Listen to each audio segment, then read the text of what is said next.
9:47 a.m., June 4, 1942. Basement, 14th Naval District Headquarters, Pearl Harbor. The air is cold, thick with cigarette smoke and the electric smell of overheating IBM machines. Fluorescent lights buzz like trapped hornets. Down here there is no day, only the green glow of vacuum tubes and the scratch of pencils on code sheets. Commander Joseph Rockefort, 42, rail-thin, red smoking jacket and carpet slippers because the room is kept at refrigerator temperature, stands over a map table that shows every American warship within 1,000 miles of Midway Atoll. He has not slept in 36 hours. His eyes burn. His hands shake from too much coffee. In 90 minutes, American dive bombers will either find the Japanese carrier fleet, or run out of fuel and ditch in an empty ocean. If they find it, the United States has a chance. If they do not, Japan will own the Pacific for the next 10 years. Rockefort knows exactly where the Japanese carriers are.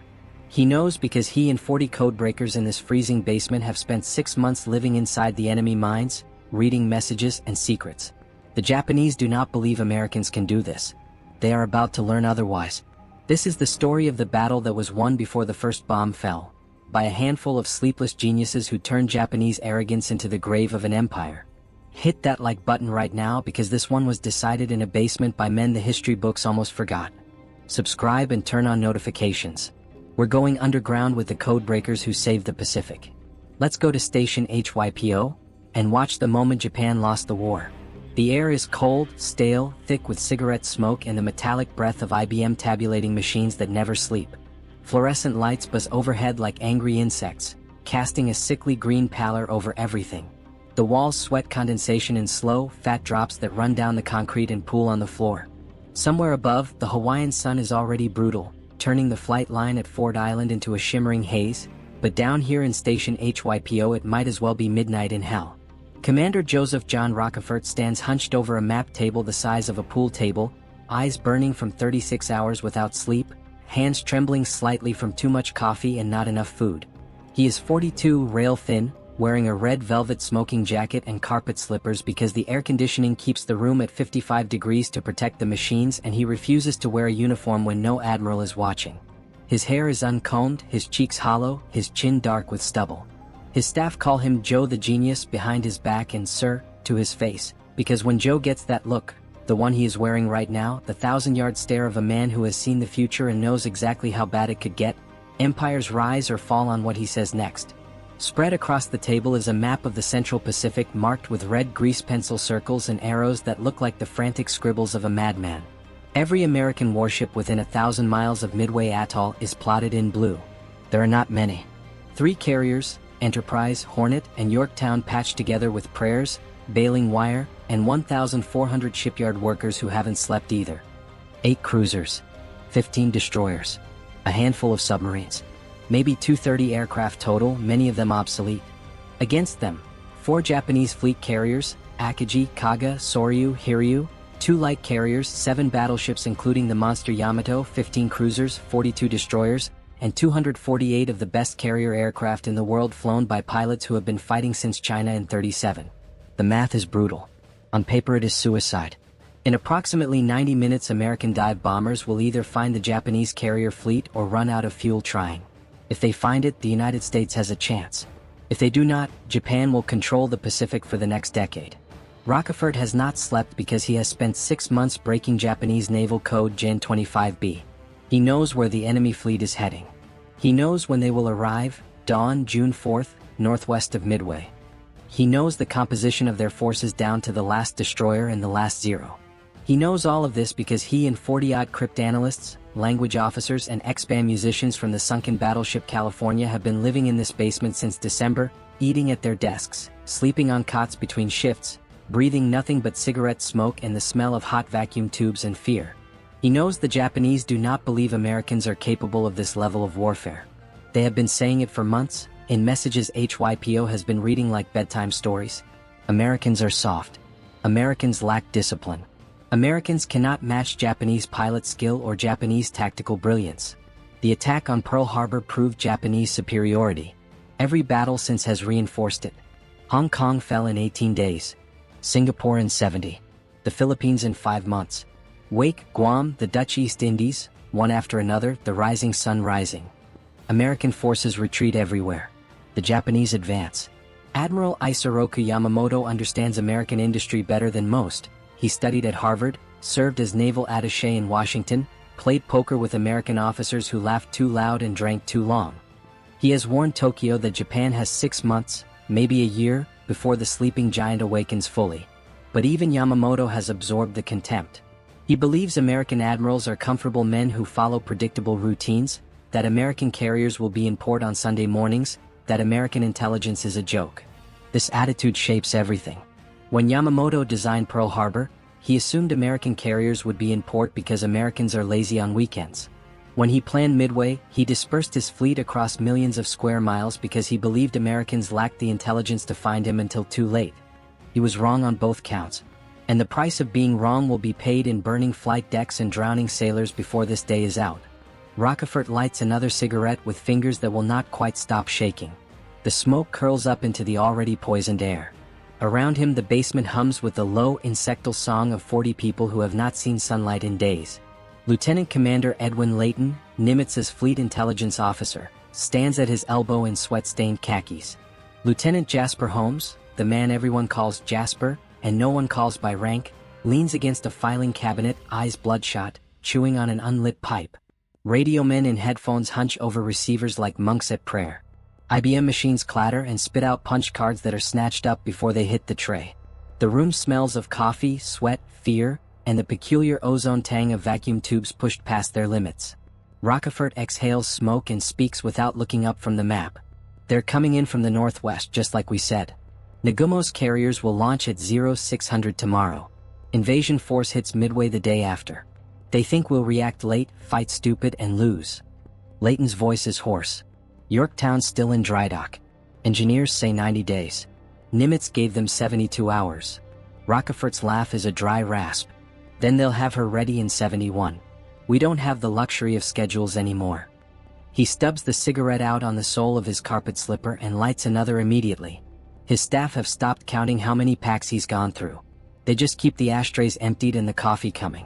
Because if Rockefort is wrong, if AF is not Midway, if the Japanese have guessed the deception, if the carriers are somewhere else entirely, then 3 American carriers and every man aboard them are sailing into a trap that will make Pearl Harbor look like a training exercise. But Rockefort is not wrong. He knows it the way a pianist knows a chord progression, the way a preacher knows scripture. 6 months of living inside the enemy's mind, reading their mail, listening to their heartbeat through radio waves. He knows. And in 90 minutes the dive bombers will prove it. Or the Pacific will belong to Japan for a very long time. The fluorescent lights buzz on, angry insects in a concrete tomb. Down here, in the cold and the smoke and the certainty, the fate of empires is being decided by men in carpet slippers who have not seen the sun in a week. And not one of them would trade places with anyone on Earth. The attack on Pearl Harbor proved Japanese superiority, or so the world believed on December 7, 1941. In a single morning the Imperial Navy had crippled the United States Pacific Fleet, sunk or damaged 8 battleships, destroyed nearly 200 aircraft, and killed 2,403 Americans while losing only 29 planes and 5 midget submarines. Japanese radio crowed that the Yankee Navy has been crushed forever. Newspapers in Tokyo printed maps showing the rising sun spreading across the Pacific like spilled blood. In Berlin, Hitler laughed and declared war on the United States the same week, certain the Americans were finished. Every battle since has reinforced it. Hong Kong fell in 18 days. Singapore, the supposedly impregnable British fortress, surrendered in 70 days with 138,000 Allied troops marching into captivity. The Philippines resisted for 5 brutal months, but by May 1942 Corregidor fell and MacArthur was forced to flee. Wake Island, Guam, the Dutch East Indies, one after another, the flags coming down, the rising sun going up. The ABDA fleet was annihilated in the Java Sea. The Prince of Wales and Repulse were sunk by land-based aircraft in a single afternoon. The Pacific was becoming a Japanese lake. American forces retreat everywhere. The Japanese advance. Admiral Isoroku Yamamoto, the architect of Pearl Harbor, the man who studied at Harvard from 1919 to 1921, served as naval attaché in Washington from 1925 to 1928, and once beat American officers at poker while quietly memorizing the layout of every naval base from San Diego to Norfolk, understands American industry better than most. He has seen the factories, the assembly lines, the sheer scale of it all. He has told his staff privately, in the quiet moments when sake loosens tongues, that Japan has 6 months, perhaps a year, to win decisively before American production makes victory impossible. "I can run wild for 6 months," he said after Pearl Harbor. "After that, I have no expectation of success." But even Yamamoto has developed what he later called a low opinion of American naval officers during his time in the States. Too comfortable. Too concerned with golf scores and cocktail parties. Too slow to anger, too quick to compromise. He believes they fight by timetable and regulation, that they lack the spiritual fire of the samurai. This attitude is not unique to him. It permeates the entire Japanese military. American pilots are assumed to be poorly trained. American ships are assumed to be slow to react. American intelligence is assumed to be non-existent. This attitude shapes everything. When Yamamoto designed Pearl Harbor, he assumed American carriers would be in port on a Sunday morning because Americans follow predictable peacetime routines. They were not. Enterprise, Lexington, and Saratoga were all at sea, a fact that haunted him for the rest of his life. When he planned Midway, he dispersed his fleet across millions of square miles of ocean, carriers here, battleships there, invasion force somewhere else, because he believed Americans lacked the intelligence capability to find him until it was too late. He was wrong. The first American officer killed by Japanese underestimation was First Lieutenant George H. Cannon, USMC, on the night of December 7, 1941. 14 hours after the Pearl Harbor attack, while Honolulu was still burning and the sky over Battleship Row glowed orange with burning oil, the Japanese destroyers Sazanami and Ushio slipped through the darkness to bombard Midway Atoll. They came at night, confident the garrison was shattered, leaderless, finished. A single night shelling to soften the island before the main invasion. No air cover. No battleship support.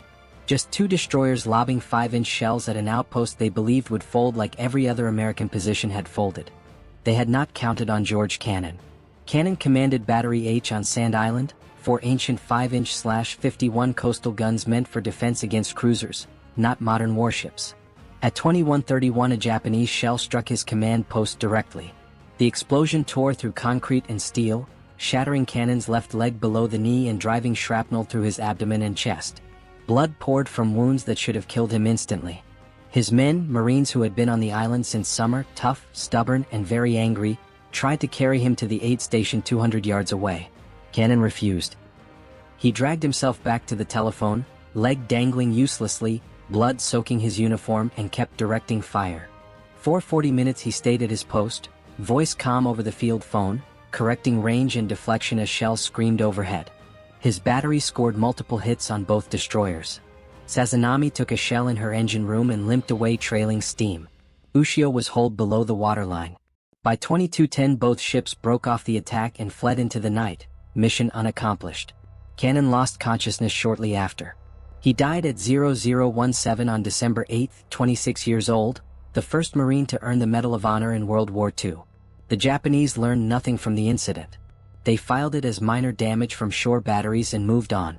But in the basement at Pearl Harbor, men like Joe Rockefort were already beginning to understand something the Japanese would never grasp. Underestimation is the most expensive mistake a military can make. Because while Japan celebrated its string of easy victories, while its officers toasted their own brilliance and laughed at American weakness, a handful of Americans in a freezing basement were learning to read their mail. And the bill for that arrogance would come due at a place called Midway. In blood and burning steel. The Japanese never expected resistance. They learned nothing from the lesson. That night at Midway, when George Cannon bled out on the concrete directing fire against 2 destroyers that should have brushed the island aside like flies, Tokyo filed the incident under minor damage from shore batteries, and moved on. The official after-action report barely mentioned it. The planners in the Naval General Staff assumed American garrisons would fold the moment steel appeared on the horizon. Cannon's refusal to die quietly was an anomaly, a stubborn exception that proved by the rule of every other surrender. The pattern repeated across the Pacific for 6 months, over and over, like a drumbeat of arrogance. Japanese forces achieved victory after victory, but each cost more than Tokyo admitted. Wake Island held 15 days against overwhelming odds, 21 Marines and 450 civilian contractors against a full Japanese invasion force with carrier support. Bataan fought 3 months, tying down an entire Japanese army that was supposed to be in Java by Christmas. Singapore inflicted casualties the planners never imagined. 85,000 British, Indian, and Australian troops surrendered, but not before bleeding the Japanese 25th Army white in a campaign that was supposed to last a week. American Marines and soldiers bled, but they did not break the way the Japanese expected. They fought with a stubborn, almost irrational refusal to accept the mathematics of defeat. They turned coral atolls into slaughter pens, jungles into killing grounds, cities into fortresses. They lost every battle on the map, yet somehow the Japanese never felt like they were winning cleanly. Admiral Chester Nimitz understood this from the first day he took command of the Pacific Fleet. While Washington panicked and the newspapers screamed about disaster, Nimitz sat in his office at Pearl Harbor, the same building where the windows had been blown out on December 7th, and studied the maps with the calm of a man who had already accepted the worst and was now looking for the way through it. He recognized that Japan had achieved tactical victories, but not strategic dominance. Japanese supply lines were overextended like rubber bands stretched to the snapping point. Japanese forces were dispersed across thousands of miles of ocean, guarding conquests they could not feed or reinforce. Japanese naval aviation, though formidable, was not invincible. Every Zero shot down was one less experienced pilot, and Japan had no way to replace them quickly. Most importantly, Nimitz had something Yamamoto did not have. He had codebreakers. Commander Joseph Rockefort had been breaking codes for the Navy since the 1920s. Born in Dayton, Ohio in 1900, he enlisted during World War I without finishing high school, earned a commission through sheer ability, and discovered a talent for languages and patterns that bordered on witchcraft. The Navy sent him to Japan for 3 years in the late 20s, then again in the early 30s. He lived in Tokyo, studied the language until he dreamed in kanji, learned to read the silences between Japanese sentences the way sailors read the wind. By 1941 he was one of perhaps a dozen Americans fluent in Japanese, steeped in its culture, and expert in cryptanalysis. Station HYPO was his kingdom, a windowless basement beneath the 14th Naval District headquarters at Pearl Harbor where 40-odd analysts, some reservists, some enlisted, some musicians from the battleship California's band because Rockefort believed musical training helped with pattern recognition, lived on coffee and cigarettes and the certainty that if they failed, the Pacific Fleet would die. The room was kept at refrigerator temperature to protect the IBM tabulating machines that were the cutting edge of 1942 computing. The air smelled of hot vacuum tubes, sweat, and desperation. Men worked in shifts but rarely left. They slept on cots between the machines, ate at their desks, shaved when they remembered. The walls were covered with charts, code groups, and photographs of Japanese warships pinned up like wanted posters. The only decoration was a hand-lettered sign above the door. Though hell should bar the way. Breaking JN25B was hell. The code used 5-digit groups, each representing a word, phrase, or concept, then encrypted with daily additive tables that changed without warning. Without the additives, the groups were gibberish. Context was everything. A single number could mean battleship one day and weather report the next. Before Pearl Harbor, HYPO could read maybe 10 to 15% of traffic, enough to know something was happening, not enough to stop it. After Pearl Harbor, everything changed. The stakes were existential. Rockefort's people worked around the clock. They slept in 4-hour shifts, ate at their desks, saw daylight only when someone remembered to open the vault door for fresh air. Rockefort himself adopted the red smoking jacket and carpet slippers because the room was kept at 55 degrees and he refused to freeze in a uniform when no admiral was watching. His staff thought he was eccentric. Washington thought he was insubordinate. He didn't care. He cared about breaking the code and saving American lives. By April 1942 they were reading 40%. Enough to see patterns. Enough to smell an operation brewing. In early May the intercepts began referencing a major offensive scheduled for early June. The target was designated AF. The operation involved every carrier division, battleships, invasion troops, transports, oilers, hospital ships. This was not a raid. This was conquest. Rockefort analyzed every reference to AF like a detective studying fingerprints. Previous messages used A designations for the Central Pacific. F matched geographic coordinates for Midway Atoll. Recon flights reported weather at AF that matched Midway's exactly. References to landing forces, airbase construction, water requirements, everything pointed to Midway. But Washington disagreed. Captain John Redman in OP-20G insisted AF was the Aleutians. Others said Port Moresby. Some even suggested California. Admiral King was getting conflicting reports and needed certainty. Rockefort needed proof. He proposed the water shortage deception on May 19th. Nimitz approved it the same day. Midway broadcast the message on May 20th. Distillation plant failure, fresh water critical. The Japanese bit. Within 48 hours HYPO intercepted the confirmation.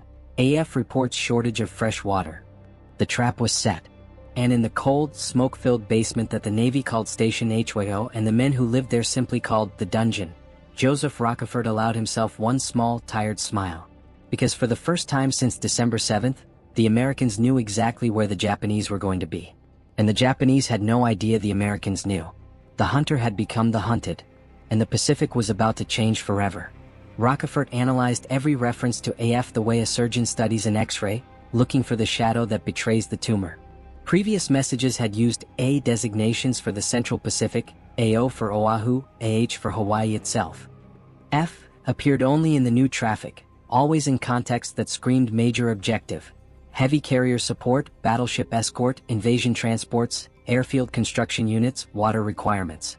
Recon flights reported weather at AF that matched Midway's exactly, low stratus, northwest wind 12 knots, temperature 78 degrees Fahrenheit. References to landing forces and air base construction screamed invasion. Everything pointed to Midway like a compass needle to magnetic north. But Washington disagreed. Captain John Redman, head of OP-20G, the Navy's main code-breaking unit in Washington, insisted AF was the Aleutians. His analysts pointed to Japanese activity in the North Pacific, to the fact that the Aleutians operation was happening simultaneously. Others argued Port Moresby. A few wild cards suggested the West Coast itself, San Francisco even. Admiral Ernest King, Chief of Naval Operations, was receiving a dozen conflicting assessments and needed certainty. One wrong guess and the 3 American carriers would be in the wrong ocean while Japan seized the real objective. Rockefort needed proof, something undeniable, something that would silence Washington and force Nimitz to act. On May 19 he proposed the deception to Lieutenant Commander Edwin Layton, Nimitz's fleet intelligence officer. Layton, another old Japan hand, fluent from years in Tokyo, understood instantly. They had served together in the language program, trusted each other the way only men who have drunk sake in Shinbashi brothels and argued baseball with Japanese admirals can trust. The plan was elegant in its simplicity. Midway would broadcast an unencrypted message reporting a serious breakdown in the water distillation plant and requesting emergency resupply. Japanese radio intelligence would intercept it.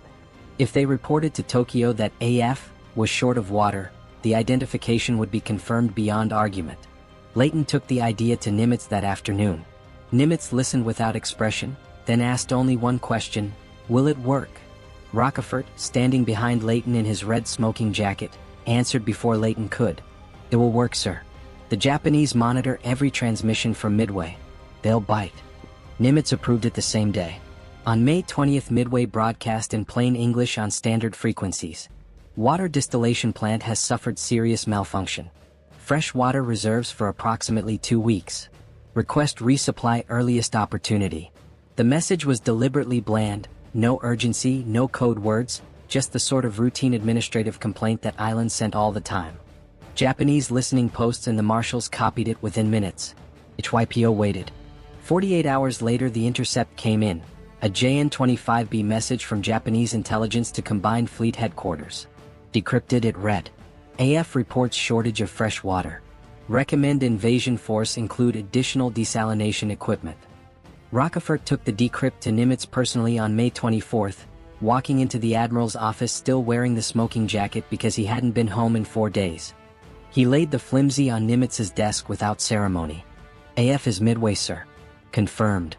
Nimitz looked at the sheet for a long moment, then at Rockefort's bloodshot eyes and trembling hands. Thank you, Joe. Now we know where to put the bear trap. The trap was set. Nimitz had 3 carriers. Yorktown was limping into Pearl Harbor from the Coral Sea with 3 bomb holes, a flight deck buckled like corrugated tin, and fire still smoldering below decks. Navy engineers estimated 90 days in dry dock. Nimitz gave them 72 hours. 1,400 workers swarmed aboard the moment she tied up at Pier 1010. They cut away twisted steel with torches that never stopped burning. Welders worked in shifts around the clock, sparks cascading into the harbor like orange rain. Carpenters rebuilt shattered bulkheads. Electricians rewired fire control circuits while painters slapped gray over patched holes. The ship stank of welding rod and fear. Men slept on the flight deck between shifts because there was no time to go ashore. Yorktown sailed on May 30th with repair crews still aboard, hammers still ringing, paint still wet. Enterprise and Hornet had sortied earlier. All three rendezvoused at Point Luck on June 2nd, 325 miles northeast of Midway, close enough to strike, far enough to hide from Japanese search planes. Rear Admiral Raymond Spruance commanded Task Force 16, Enterprise and Hornet. Frank Jack Fletcher, still bandaged from Coral Sea, flew his flag on the patched-together Yorktown. Together they had 233 aircraft, many flown by pilots who had never seen combat. The Japanese came exactly as Rockefort predicted. June 4, 1942, 0553 local. Midway's radar picks up incoming aircraft 100 miles northwest. The operator's voice is steady when he reports, "Many bogies, bearing 320, Angels unknown." A PBY Catalina on dawn patrol spots the Japanese carrier force 200 miles out and transmits in plain English before diving for the deck. Main body. Many planes heading Midway. Enterprise turns into the wind and begins launching everything that will fly. Catapults hiss. Engines roar. One by one the SBD Dauntless dive bombers, TBD Devastator torpedo planes, and F-4F Wildcat fighters claw into the sky. The deck crews work with the frantic precision of men who know this may be the last launch they ever see. Lieutenant Commander Wade McCluskey, Air Group Commander from Enterprise, leads 33 SBD Dauntless dive bombers into the air. The plan calls for a coordinated attack with torpedo bombers from all three carriers and fighter escort, but the launch is rushed. The torpedo squadrons, slow, obsolete Devastators, head out low and slow. The fighters climb for altitude. McCluskey's dive bombers take a third vector based on the PBY contact report. Coordination collapses in the chaos of the moment. The strike goes out in pieces instead of as one mailed fist. McCluskey checks his watch, his chart, his fuel gauge. He is 39, a Naval Academy graduate who has flown everything with wings the Navy owns. He knows the numbers by heart: 325 miles to target, 325 back, maybe 30 minutes loiter time. The PBY report gave a position at 0552. He calculates intercept and heads southwest at 150 knots. At 0920 he reaches the calculated point. Nothing but empty ocean. The horizon is a perfect circle of blue. No smoke, no wakes, no carriers. Fuel is already burning. Some pilots are already turning back, radios crackling with nervous chatter. McCluskey's own gauge shows he is deep into reserves. In 30 minutes he will reach the point of no return. He has to decide, turn back now and save his squadron, or keep looking and risk every plane ditching with empty tanks. He makes the decision that wins the war. He will search southwest for 15 more minutes. If nothing, he will box north. His reasoning is simple. If the Japanese had continued on their reported course, Midway's PBYs would have recontacted them by now. No recontact means they changed course. North is the only logical direction. It is the right call. At 1005 he spots a lone Japanese destroyer racing northeast at full speed, Arisher, detached earlier to depth charge the submarine Nautilus. McCluskey follows the wake like a bloodhound. At 1020 he sees them. 4 carriers in a loose box, flight decks crowded with aircraft, fuel hoses snaking across the wood, bombs being wheeled into position. The Japanese are in the middle of launching their own strike against the American carriers they believe are still at Pearl Harbor. McCluskey checks his altimeter, 19,000 feet. Perfect. He gives the attack signal. The fate of the Pacific hangs on 33 dive bombers and the judgment of one man who refused to turn back when every instinct said he should. The rest is history written in fire. At 0920 he reaches the calculated intercept point. Nothing but empty ocean. The Pacific stretches away in every direction, an endless blue plain broken only by the white lace of his own bomber's wakes far below. The sun is high now, turning the water into hammered silver. No smoke on the horizon. No glint of flight decks. No sign of the 4 Japanese carriers that should be here, exactly here, according to the PBY contact report and every calculation McCluskey has made since leaving Enterprise at 0700. Fuel is burning. The gauges on his instrument panel are already deep into the red zone. Some pilots are already turning back. He can see them on the edges of the formation, aircraft peeling away one by one, radios crackling with terse reports, running low, returning to base. McCluskey checks his thigh pad chart, his compass, his watch. He has perhaps 30 minutes before the point of no return. After that, even if he turns back immediately, half his squadron will ditch in the ocean with empty tanks. Men will die. Good men. men who trusted him to bring them home. He makes the decision that wins the war. He does not turn back. He searches southwest another 15 minutes, then boxes north. His reasoning is simple, almost brutal in its clarity. If the Japanese had continued on their reported course, Midway's PBYs would have recontacted them by now. No recontact means they changed course. North is the only logical direction. They must have turned to recover aircraft or avoid the torpedo attacks that have been harassing them all morning. He banks the formation hard left, throttles back to conserve fuel and keeps flying. At 1004 he spots a lone Japanese destroyer racing northeast at full speed, wake boiling white behind her. Erasure. Detached earlier to depth charge the submarine Nautilus. Now she is hurrying to rejoin her fleet. McCluskey follows the wake like a bloodhound.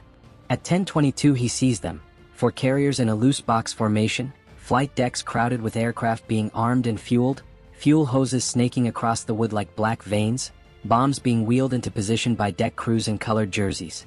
The Japanese are in the middle of launching their own strike, against the American carriers they believe are still at Pearl Harbor. McCluskey checks his altimeter, 19,000 feet. Perfect. He gives the attack signal. The 33 Dauntless split into 2 groups. Both groups dive on Kaga, the largest target, the one with the rising sun flag painted huge on her flight deck. According to doctrine, the 2 squadrons should attack separate carriers to spread the damage.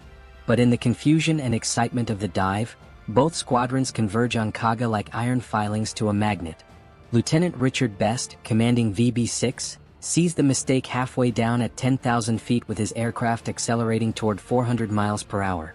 He pulls out of his dive, a maneuver that takes every ounce of strength against the G-forces, signals his 2 wingmen, Lieutenants Edwin Kroger and Frederick Weber, and redirects toward Akagi. It is a split-second decision that will change history.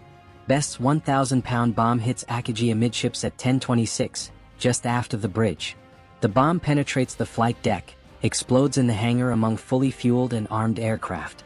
Secondary explosions begin immediately. Fire spread to the torpedo storage. The blast kills most of the damage control parties. Akagi is doomed. McCluskey's squadrons hammer Kaga with 4 hits in 90 seconds. 1 bomb strikes the bridge, killing Captain Jisaku Okada and most of his staff. Another detonates among aircraft on the flight deck. A third penetrates to the engine room. Kaga becomes a floating inferno. Minutes later Yorktown's bombers find Soryu and put 3 bombs into her. All 3 penetrate to the hangar deck. All 3 trigger the same catastrophic secondary explosions that have doomed Kaga and Akagi. Soryu is abandoned at 10:45. In 6 minutes, not 5, the myth is wrong, but 6 is still unimaginable. 3 Japanese fleet carriers are mortal. Hiryu manages one desperate counterstrike that cripples Yorktown, but Enterprise finds her at 1700 and finishes the job with 4 bomb hits and multiple torpedoes. 4 carriers lost. The heart of Japanese naval aviation ripped out in a morning. Japan never recovers. The war in the Pacific turns on those 6 minutes, on McCluskey's refusal to turn back, on Best's split-second decision at 10,000 feet, on the courage of torpedo squadrons that flew into certain death to pull the Japanese fighters low and leave the carriers naked to the dive bombers above. Rockefort gets no medal, no parade. Washington hates that he reported directly to Nimitz instead of through channels. They transfer him to a floating drydock command, then to San Francisco, then to oblivion. He dies in 1976 still believing the Navy never forgave him for being right. McCluskey earns the Navy Cross and a lung full of shrapnel but lives to see his grandchildren. Best breathes caustic soda during his dive and spends the war in hospitals, but he is the only man in history to sink 2 fleet carriers in one day. Nimitz signs the surrender on Missouri and never stops saying Midway was won in a basement by men no one has ever heard of. Because sometimes the most decisive battles are fought in silence by people who never fire a shot.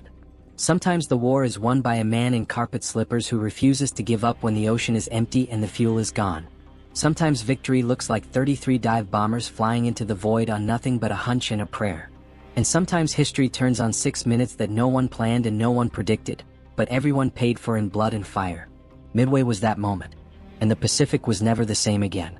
If this story of the basement that saved the Pacific hit you the way it hits us every single time we stand in that room, now a parking lot because history forgets, do 3 things right now.